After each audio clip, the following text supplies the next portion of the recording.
33వ పేజీలో మా మిత్రుడు పాపం శంకర్ మంచోడే, కానీ మంచోడు కదా అని అనుకున్న వాళ్ళు ఏం చెప్తే అది వింటే ఏమవుతుంది అధ్యక్ష? 33వ పేజీలో క్యాస్ట్ వైజ్ సెన్సెస్ పాపులేషన్ ఇచ్చిన దాంట్లో బీసీలు వాళ్ళు ఇచ్చిన లెక్క 18,85,61,856 ఇది. దీని ప్రకారం 51% బీసీలు అధ్యక్ష.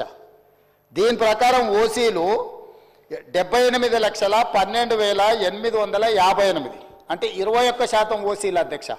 అదేవిధంగా ఎస్సీలు 63,60,158 అధ్యక్ష, 18%.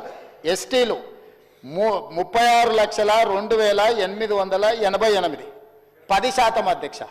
నేనిప్పుడు మిత్రుడు బీసీ నాయకుడు నేను అడుగుతున్నా అధ్యక్ష, నా లెక్కల ప్రకారము మా ప్రభుత్వం చేసి ఉత్తమ్ కుమార్ రెడ్డి గారు చేసిన లెక్కల ప్రకారము బీసీ జనాభా 56.33% అధ్యక్ష. 2014లో ఇంటెన్సివ్ హౌస్ హోల్డింగ్ సర్వే ప్రకారం బీసీలు 51% అధ్యక్ష. ఈరోజు బీసీలు పెరిగినరా తగ్గినరా అధ్యక్ష? ప్లస్ ఓసీలు వీళ్ళిక్కడ అధ్యక్ష, ఓసీలు వీళ్ళిక్కడ ఏం చూపించింది అధ్యక్ష? 21% చూపించింది అధ్యక్ష. కానీ అదే మా ఉత్తమ్ కుమార్ రెడ్డి గారు చేసిన సర్వేలా ఓసీల పర్సెంటేజ్ ఎంత చూపించింది అధ్యక్ష? లెక్కలన్నీ మీకు డీటెయిల్గా ఒక 1 by 1 మొత్తం చెప్పి నేను డీటెయిల్స్ చెప్పిన కదా అధ్యక్ష. 15% ఏమో ఉత్తమ్ కుమార్ రెడ్డి గారు చెప్పిన దాంట్లో ఓసీల శాతం ఉంటే ఈ అబద్ధాల సంఘం పెట్టిన డాక్యుమెంట్లో 21% ఓసీలు ఉన్నారు అధ్యక్ష. ఈరోజు మా మిత్రుడు 51% బీసీలు వాళ్ళు చూపిస్తే 56.33% ఈ ప్రభుత్వం బీసీల లెక్కలు చూపిస్తే బీసీలు పెరిగింది. వాస్తవ పరిస్థితులను తీసుకొచ్చి సభ ముందు పెట్టి డీటెయిల్గా చెప్పి పెరిగినరు, ఈ ప్రకారం ఉన్నది అని మేము చెప్తున్నాం అధ్యక్ష. ఇందులో ఎక్కడ వీళ్ళు ముస్లిం మైనారిటీ లెక్క చూపించలేదు అధ్యక్ష. 4 కేటగిరీలు చూపించారు. ఈ 4 కేటగిరీలల్లా టోటల్ చూపించిన పాపులేషన్ ఇది 100% అధ్యక్ష. దీని వెనకాల మళ్ళీ క్యాస్ట్ బై క్యాస్ట్ వాళ్ళు చూపించారు, ముస్లిం ఎంత ఉన్నారు వీళ్ళు ఎంత ఉన్నారు అనేది. టోటల్ పాపులేషను 21%, 51%, 18%, 10% టోటల్గా లెక్కేస్తే ఇది 100% కాదా అధ్యక్ష? ఎవరిని తప్పుదోవ పట్టిస్తారు? సభను తప్పుదోవ పట్టిస్తే ఎట్లా అధ్యక్ష? రెండవ పాయింట్, ఈ డాక్యుమెంట్కి 10 సంవత్సరాలు, ఒకవేళ ఇది అఫీషియల్ డాక్యుమెంటా కాదా అక్కడ ఉన్న మంత్రివర్గంలో పనిచేసిన మంత్రులు చెప్పాలి. పెద్దలు శ్రీనివాస్ యాదవ్ గారు చెప్పినా నాకు అభ్యంతరం లేదు, లేకపోతే ఆ పక్కన హరీష్ రావు గారు, తారక రామారావు గారు ఇది అఫీషియల్ డాక్యుమెంట్ ప్రభుత్వ నివేదిక అని ఒకవేళ వాళ్ళు చెబితే దీని మీద చర్చ చేద్దాం అధ్యక్ష. ఒకవేళ ఇది అఫీషియల్ డాక్యుమెంట్ కాదు మాకేం సంబంధం లేదని వాళ్ళు చెప్పిండ్రంటే దీని ప్రస్తావనే తీసుకోవాల్సిన అవసరం లేదు అధ్యక్ష. కాబట్టి దయచేసి మిత్రుడు పాయల శంకర్ గారికి నా సూచన, ఈరోజు ఈ ప్రభుత్వం ప్రతి 150 కుటుంబాలకు ఈరోజు ఇంటింటికి తిరిగి ఒకవేళ 2 స్టిక్కర్లు వేసినా 1 స్టిక్కర్ వేసినా అంటే 2 సార్లు ముందు జాగ్రత్తగా ఎమ్మెల్యే గారు అని భయపడే ఉన్న 2 స్టిక్కర్లు అతికించినాం అధ్యక్ష. బాగా పనిచేసిందని అభినందిస్తాడేమని. ఈరోజు ఇందులో మేము ఏదైతే చెప్తున్నామో 100% మేము ఇది ఓన్ చేసుకుంటున్నాం అధ్యక్ష. మేము బాధ్యత తీసుకుంటున్నాం. ఈరోజు ఇందులో మేము ఈరోజు ఇందులో ఏదైతే మేము సమాచారాన్ని ఇచ్చినామో 100% మా ప్రభుత్వ అధికారులు ఇల్లు తిరిగి పూర్తి స్థాయిలో సమాచార సేకరణ చేసి ఆ సమాచారం ఇచ్చేస్తున్నాం అధ్యక్ష. అదేవిధంగా మిత్రుడు శ్రీనివాస్ యాదవ్ గారు కూడా మాట్లాడేటప్పుడు నేను విన్నా, సరే కదా దాని మీద పెద్ద చర్చ చేయొద్దు అనుకున్నా, కానీ ఇంత ఎక్స్టెన్సివ్ సమగ్ర కుటుంబ సర్వే చేస్తే మేము చేసిన ఈ ఇల్లు తిరిగి చేసుకొచ్చిన సర్వేల అధ్యక్ష పాల్గొన్న వాళ్ళ గురించి పేర్లు చెప్తా అధ్యక్ష. ఈ సర్వే 50 రోజులు జరిగింది, ఒక్కరోజు కాదు. ఇళ్ళ దగ్గర కూడా వెళ్ళారు. కల్వకుంట్ల చంద్రశేఖరరావు గారు ఎమ్మెల్యే గజ్వేల్, కల్వకుంట్ల తారక రామారావు గారు ఎమ్మెల్యే సిరిసిల్ల, తన్నీరు హరీష్ రావు గారు ఎమ్మెల్యే సిద్దిపేట, పద్మారావు గారు MLA Secunderabad, Palla Rajeshwar Reddy MLA Secunderabad, Pochampally Srinivas Reddy MLC మన అదొకటి. అదేవిధంగా అధ్యక్ష, అదేవిధంగా మా మిత్రుడు పాయల్ శంకర్ గారికి కూడా తెలవాలి, శ్రీమతి డికే అరుణ మహబూబ్ నగర్ ఎంపీ. అధ్యక్ష, వీళ్ళందరూ సర్వేలో పాల్గొనకుండా నేను అడిగిన కొంత మిత్రులను అందులో ఉన్న వాళ్ళని ఏందా సారు ప్రధాన ప్రతిపక్ష నాయకుడు లేకపోతే వీళ్ళంతా మంత్రులు చేశారు ఎందుకు సర్వేలో పాల్గొంటలేరంటే అన్నా నువ్వు ఇచ్చిన సర్వేలో ఇంతకుముందే చెప్పకనే పెద్దలు శ్రీనివాస్ యాదవ్ గారు చెప్పారు ఒక మాట, మీరు ఇన్ని వివరాలు అడిగితే మా సార్ వాళ్ళు ఎట్లిస్తారని. 5వ పేజీలో ఏముంది అధ్యక్ష, మీ భూమి వివరాలు చెప్పండి అని అడిగినాం అధ్యక్ష. ఒక్క దెబ్బకే చంద్రశేఖరరావు గారు, తారక రామారావు గారు, హరీష్ రావు గారు వీళ్ళందరూ ఎవరు సమాచారం ఇవ్వలేరు అధ్యక్ష. ఇప్పుడు మేము ఏమడిగినాం అధ్యక్ష, దీంట్లో అందరూ 3,54,138 మంది సర్వేలో పాల్గొంటే ఇక్కడున్న ఎమ్మెల్యేలు మంత్రులు అందరూ వివరాలు ఇస్తే భూముల వివరాలు అడగంగానే సర్వేలో పాల్గొన్నారా అధ్యక్ష? సర్వేలో పాల్గొన్న వాళ్ళు వెనకాల నుంచి శంకర్ని పాడు చేస్తున్నారు అధ్యక్ష, అబద్ధాలు చెప్పి. శంకర్ మంచోడు అధ్యక్ష, నాకు తెలుసు పర్సనల్గా, కానీ ఆయనను కూడా ఖరాబ్ చేసి ఇంత ముఖ్యమైన ఇంత ఇంపార్టెంట్ మనం చర్చ చేస్తుంటే ఈ తప్పుడు నివేదికలు తీసుకొచ్చి ఈ లెక్కలు మాట్లాడుతున్నారు అధ్యక్ష.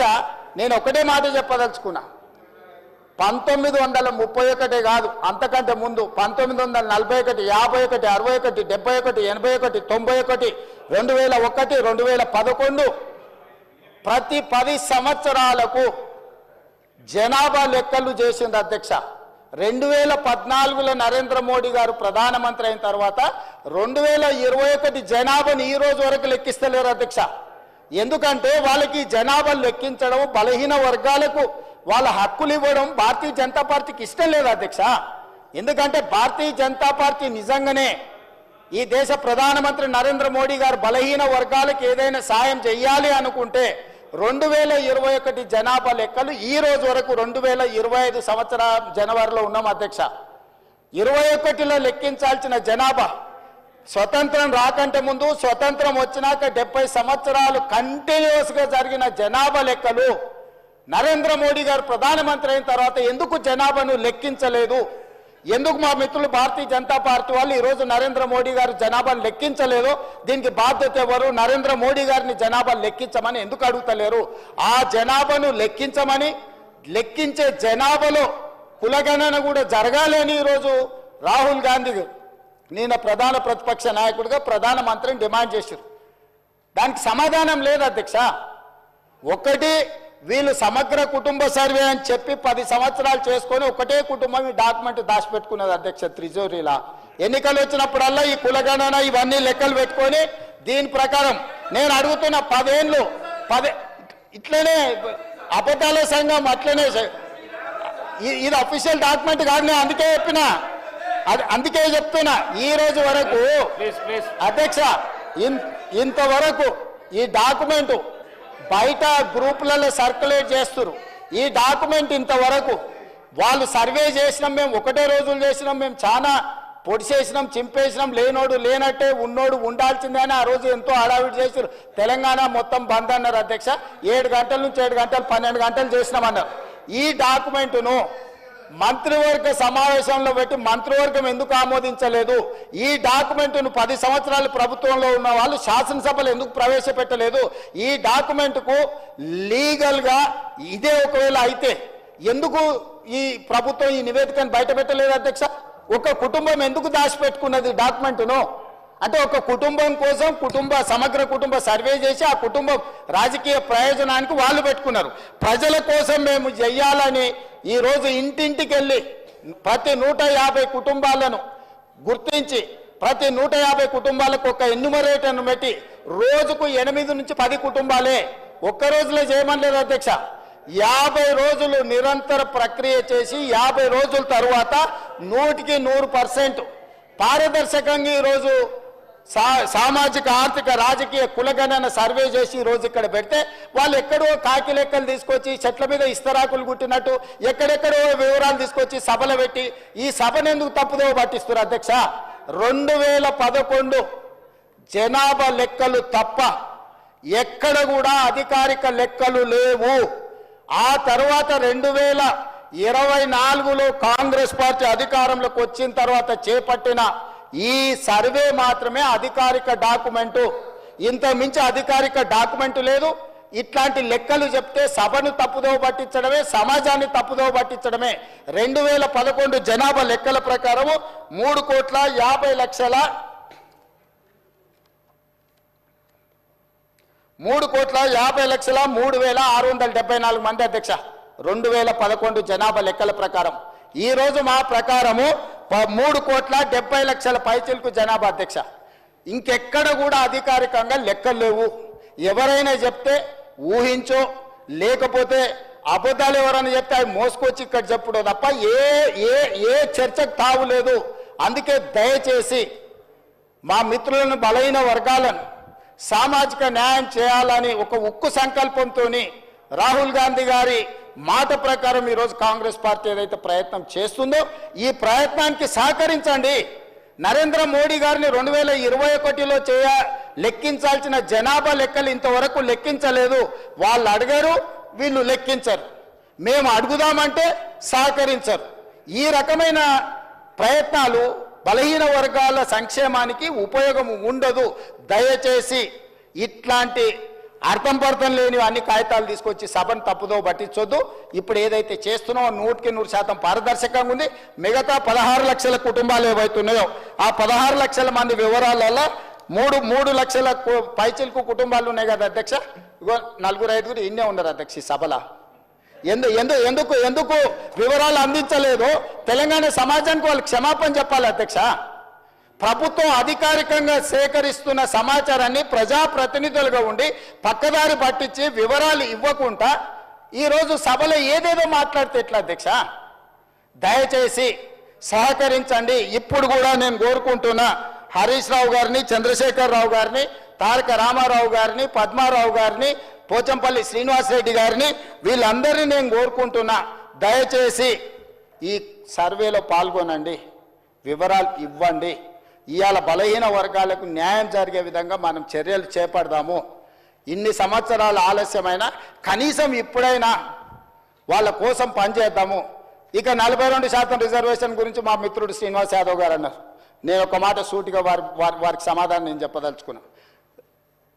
చట్టపరంగా 42% రిజర్వేషన్ ఇవ్వాలి అని అంటే రాజ్యాంగ సవరణ జరగాలి. కానీ రాజకీయంగా వినండి రాజకీయంగా ఈ వేదిక మీద నుంచి నేను మాట ఇస్తున్నా. మా పిసిసి అధ్యక్షుడి గారితో నేను మాట తీసుకొని వచ్చిన అధ్యక్ష. మా పిసిసి అధ్యక్షుడు మహేష్ కుమార్ గౌడ్ గారిని నేను అడిగిన, ఒకవేళ చట్టపరంగా 42% ఇవ్వడానికి అవకాశం లేకపోతే పార్టీ పరంగా రేపు జరగబోయే స్థానిక సంస్థలలో కాంగ్రెస్ పార్టీ 42% సీట్లు ఇస్తామని చెప్పినాం అధ్యక్ష. ఇవాళ మేము సిద్ధంగా ఉన్నాం. మీరు సిద్ధంగా ఉన్నారా? నేను ఇవాళ సూటిగా అడుగుతున్న బీఆర్ఎస్ను, బీజేపీని, మా పార్టీ 42% రేపు జరగబోయే స్థానిక సంస్థల ఎన్నికలలో 42% సీట్లు మా పార్టీ ఇస్తుంది. ఇది మా commitment.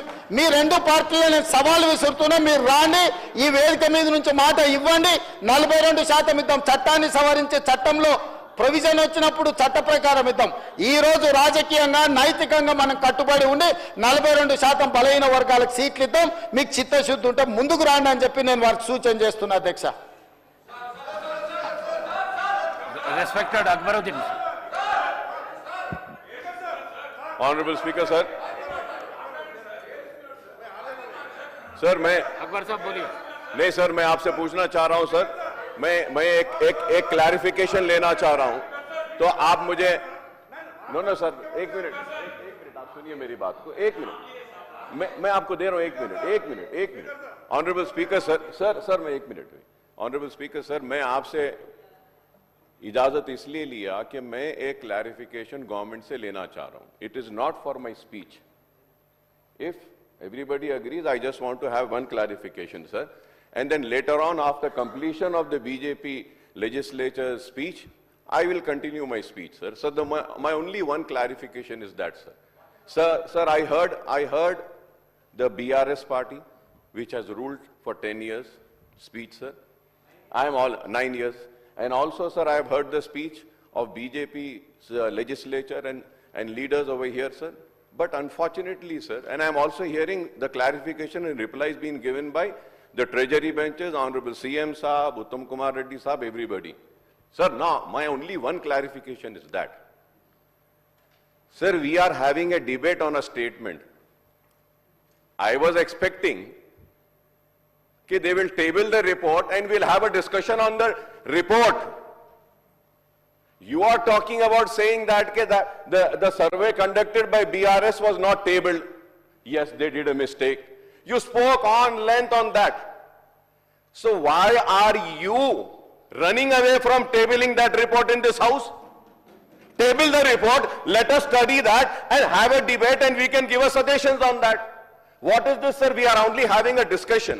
We are having a discussion on a statement. Unfortunately, it wasn't spoken by any of the members, sir. I hope that all the members sitting here, cutting across the political parties, whether it is BJP or BRS, will support my demand, and I demand that the report to be tabled in the House. Give us a time, we'll read and we'll come up with a suggestion and say that whether your survey is right, wrong, good, bad, whatever it is, table the report. Why are you running away from tabling the report?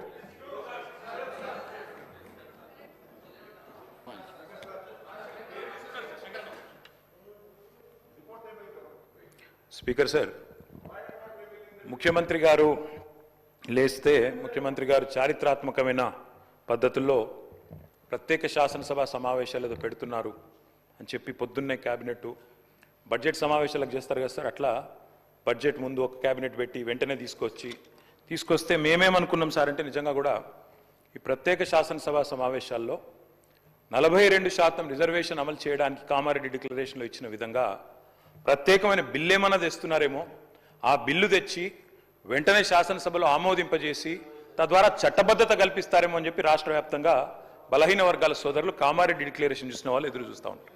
కానీ ముఖ్యమంత్రి గారు ఏం చేస్తున్నారు sir, ఇక్కడ లేచి ఓ 4 పేర్లు చదివి, అధ్యక్ష మీ ప్రభుత్వం మీద ప్రజలకు నమ్మకం లేదు.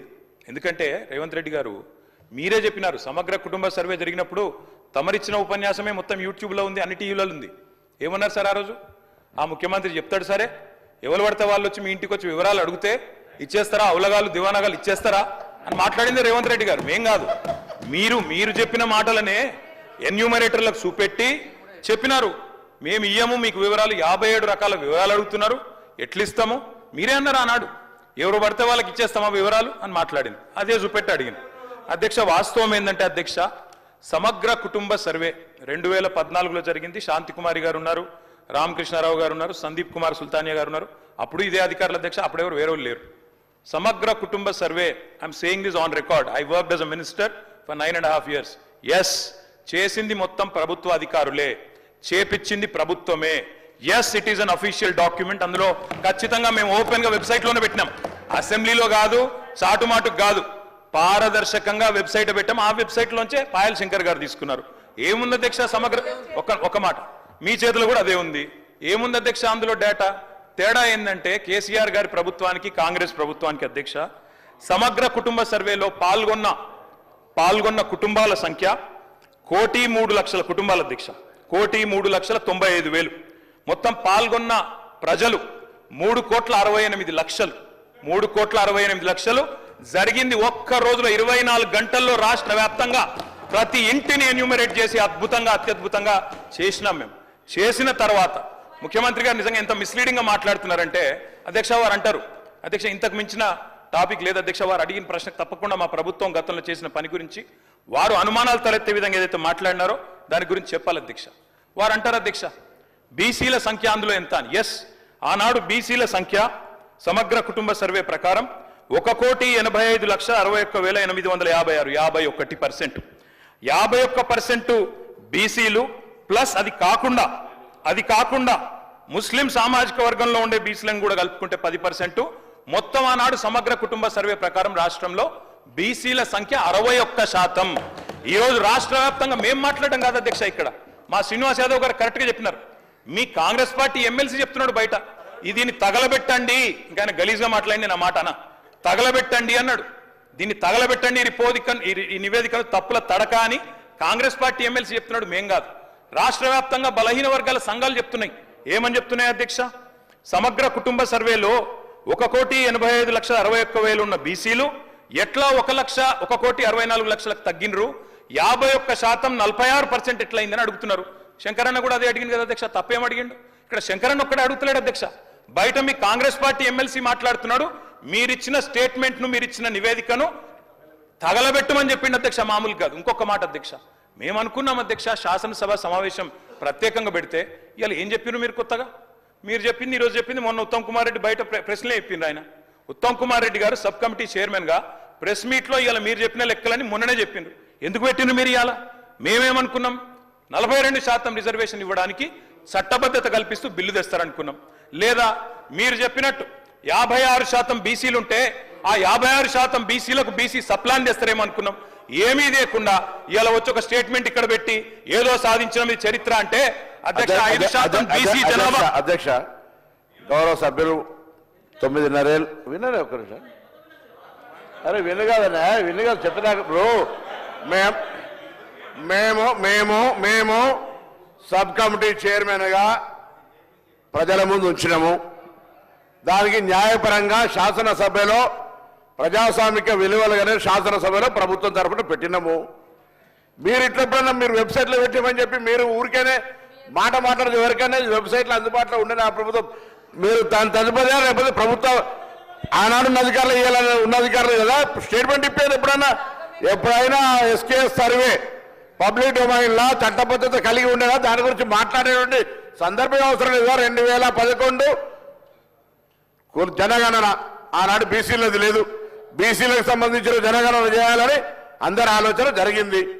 జరిగిన దానికి సంబంధించి సర్వేలు సహకరించకుండా దీని గురించి మాట్లాడితే దానికి అర్థమే లేదు. నేనేమంటున్నా, ఎవరైనా ఒకవేళ ఆయా వారి గౌరవ ముఖ్యమంత్రి ఆనాడు అభిప్రాయం చెప్పుంటే మీరు ఇలా కూడా అదే అభిప్రాయంతో ఉన్నారో చెప్పండి. ఇలా జరుగుతున్న కార్యక్రమానికి మీరు ఏం మాట్లాడదలుచుకున్నారు? బలహీన వర్గాలకు సంబంధించి మీరు ఎస్కే సర్వే చేసిన అన్నారు, ఏం మార్పులు తెచ్చినారు, ఏం స్కీమ్స్ తీసుకొచ్చినారు, ఎవరికి బలహీన వర్గాలకు న్యాయం జరిగే కార్యక్రమం తీసుకున్నారు మీరు. ఇలా మేము కమిటీ చైర్మన్ ఉత్తమ్ కుమార్ రెడ్డి గారి గురించి బహిరంగంగా ప్రజల ముందు ఇచ్చినాం. ఇవాళ సభలో వస్తా ఉన్నాం. 42% రిజర్వేషన్ల కొరకు చట్టబద్ధత తీసుకొచ్చి కొట్లాడదాం బరాబర్. మేము